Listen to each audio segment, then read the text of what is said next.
days, and the Mr. Ball let me use the airplane to fly, and then he came through later when I was flying for Acme Lee, and I flew him, but they didn't particularly like it. Although they were gracious about it. Of course they didn't. Bob Hope had kind of faded out a little bit, I guess, by then. Oh. But we had an exciting time, and a heck of a lot of hard work putting together, running the dairy. You're working with a product there that is very susceptible to spoilage. Yeah. And you just, you had to just be careful, awful careful.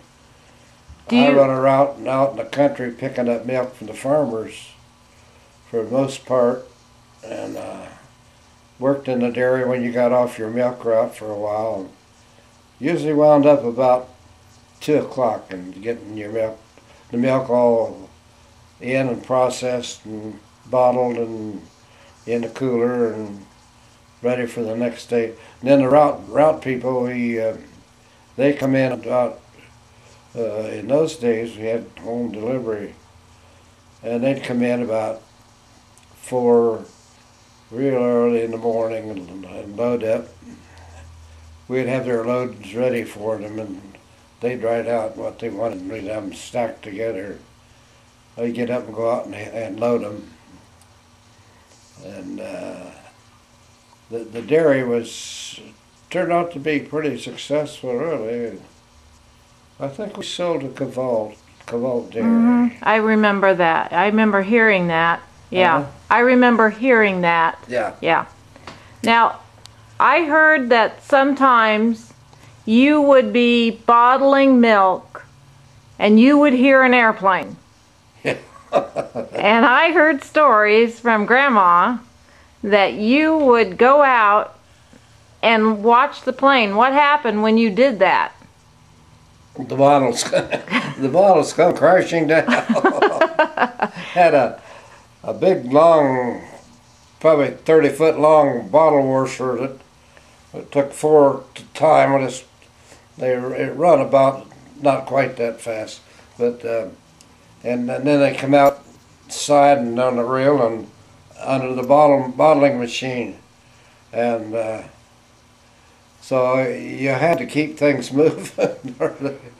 The bottles would back up and milk spill, and I'd catch hell.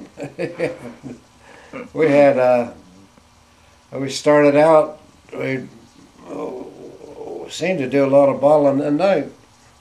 Oh. And go down there and come down off that cooler. I remember that cooler, get frozen milk on it. And they had a hand, it'd come down into a tank that circled, and you pulled and filled the bottles and up, and away they went.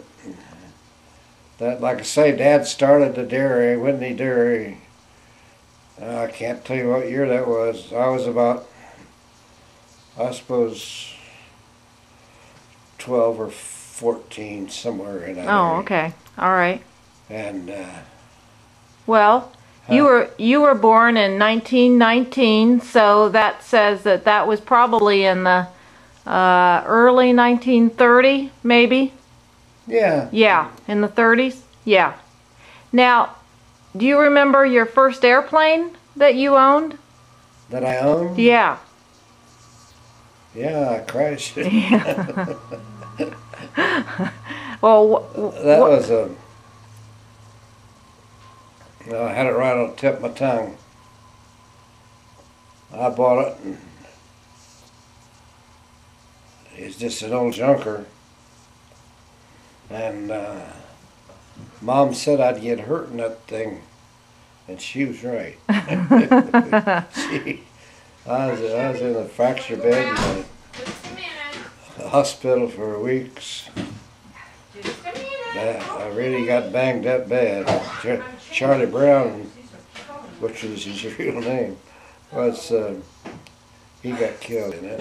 And, Well, what happened? What caused the crash? Inexperience, basically. Stalled the airplane, and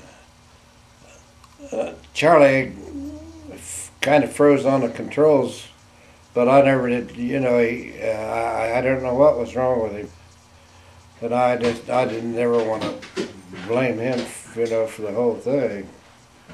So. Well, who was flying the plane? He was supposed to be. Uh-huh. Was he in the front or the back? Huh? Was he in the front or the back of the plane? Well, I was in the back. Mm-hmm. Yeah. The front seat was iron, piece of bent iron with sheet metal over it. Mm-hmm. And I took that out with my nose. And I was a hell of a mess there for a while. But I came to it all right. Never quit flying. Yeah. Like a damn fool. Although it's been pretty good to me. The flying business, great business. It was, and then in the 30s it wasn't. So you're a pilot, you know. What Yeah. are you gonna do? So what? We don't need any pilots today. What was your first job where you got paid to fly? My first job? Uh-huh. Well, other than just minor stuff around I flew for Bill Ball.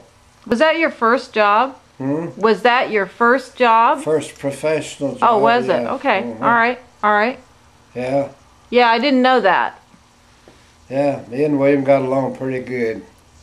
How did he have an ad in the paper, or how did you find out that he wanted a pilot?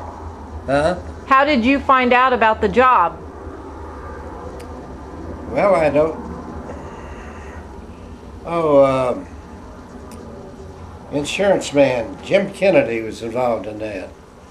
I hadn't thought of him for many, many years, and he knew all the wealthy people, and he knew William was gonna. And Jim had a little plane, and I flew with him. You know, some, and so he knew I was anxious to get a decent job, and he knew William was going to buy an airplane, and so I guess he was kind of responsible for putting that thing together. Oh, I see. Jim was insurance man here in town. A good guy. Good, real nice man.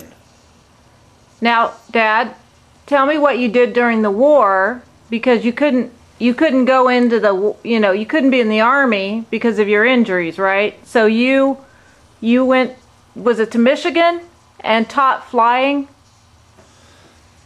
Or Wisconsin or somewhere? Well, you're right. I couldn't get in the military or anything like that, and